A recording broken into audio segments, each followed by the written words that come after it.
Perhaps you have a Vincent van Gogh coffee table book. Perhaps you've seen his works in a museum. Perhaps, like myself, you've even seen a tourist couple rub their hands over a Van Gogh at one of the big New York museums when they thought nobody was looking.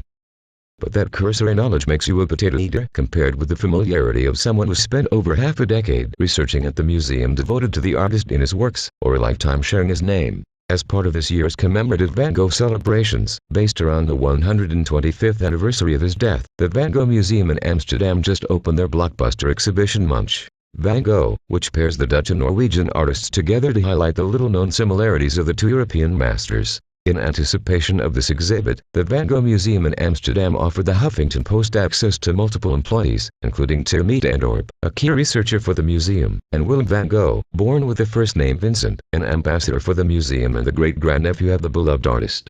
Willem had Vincent's original paintings hanging in his house growing up. HuffPost will be publishing a brief series of articles based on these and other interviews from the museum, with this first one tackling trivia that could only come from spending years deep in research, or being part of the family. 1. Contrary to popular myth, Van Gogh sold more than one painting and didn't work with candles in his hat. With there being as many myths about Van Gogh as there are lights in a starry night, it may be difficult for the casual fan to separate the true stories from the false ones. Unlike the yellows of Van Gogh's painting, quite a few myths somehow haven't faded over time. Mietendorp told that one myth that endures is the misconception that Van Gogh only sold one painting in his entire lifetime. According to Mietendorp, researchers of the artist know that Van Gogh actually sold several paintings before his death. This myth is particularly unfortunate because it also further fuels the idea that Van Gogh was fully rejected as an artist while alive, which wasn't the case. Mietendorp points out that he was only working as an artist for 10 years before his suicide and that it's after some time that you get known and you start to sell. The key researcher at the Van Gogh Museum further explained, his misfortune was that he only worked for 10 years when he killed himself. He would have sold more if he had stayed alive. On the more romantic side, a popular, and equally false, myth recounts how Van Gogh would paint at night, using candles in his hat for light. It's quite a wonderful myth, quite lovely in a sense, Mietendorp said, before dispelling any of its truth. According to Mietendorp, the myth originates from the French journalist Gustave Kequiat, who wrote a book on Van Gogh in 1922 which included the anecdote that Van Gogh was painting with his candle in his hat along the river for starry night, but Van Gogh wrote in his own recollection of the moment that it was done simply by gaslight. 2. Young Van Gogh would regularly attempt to turn in flowers instead of his homework, which he often didn't complete. Van Gogh had little interest in doing homework, perhaps one of the more reliable details of his lifetime. When he studied theology in Amsterdam, he also had to take courses on subjects such as algebra, Latin and Greek. According to Mietendorp, he wasn't concerned with these secondary classes for priest work, and so he put off his lessons. A teacher of Van Gogh's during this time told his story, Mietendorp recalled from his research, during which the teacher could exactly tell in the distance as Van Gogh headed toward him if Van Gogh had or had not made his lessons, because he would have had some flowers with him. Having little money, Van Gogh would steal the flowers from a graveyard on the way, intending to turn those instead of his homework. This underlined the soft character that Vincent had, Mietendorp said. 3. When Van Gogh felt as if he did a bad job at theological school, he would flagellate himself with a stick. Pulitzer Prize-winning Stephen W. Nath and Gregory Whitesmith's book, Van Gogh, The Life, details how Van Gogh would punish himself physically for religious reasons.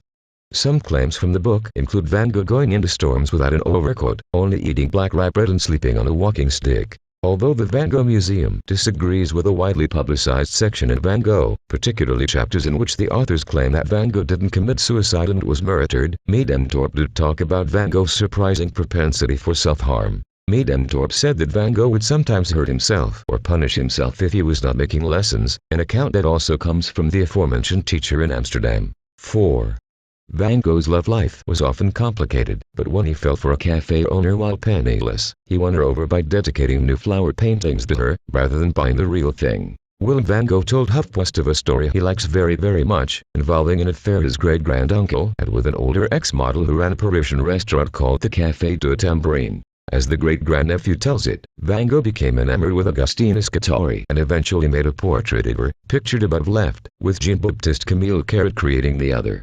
But during the initial courting, Van Gogh wanted to buy flowers for her and to express his love for her, but he couldn't afford it, Willem said. No longer needing to steal flowers from the local graveyard, Van Gogh could act through his art. Willem continued, when he met Scatori, he was practicing on still lifes and especially on flower still lifes. Willem began to laugh and then said, "Every bouquet of flowers he painted," he said to Scutari, "this one is for you," instead of giving her a real bunch of flowers. That's a story that I think is very cute. According to the legend surrounding their encounters, Van Gogh would often pay for meals at the tambourine-themed restaurant with his paintings, which would then be put up on the walls. This last detail may just be one of those prevailing myths, however. 5. A family with a wife and children was the one thing that he really wanted in life. Van Gogh never succeeded. The one thing that he really wanted in life was to have a wife and children, and, of course, he never succeeded, Middendorp told HuffPost. According to Middendorp, the artist knew that it was difficult for him to meet people, and consequently, start a family. However, since his own family had been so important to him growing up, he continued to dream of having his own. He did spend a year and a half playing family, as Middendorp described, in the Dutch city of The Hague, with a model and former prostitute, C.N. Hornick, and a child.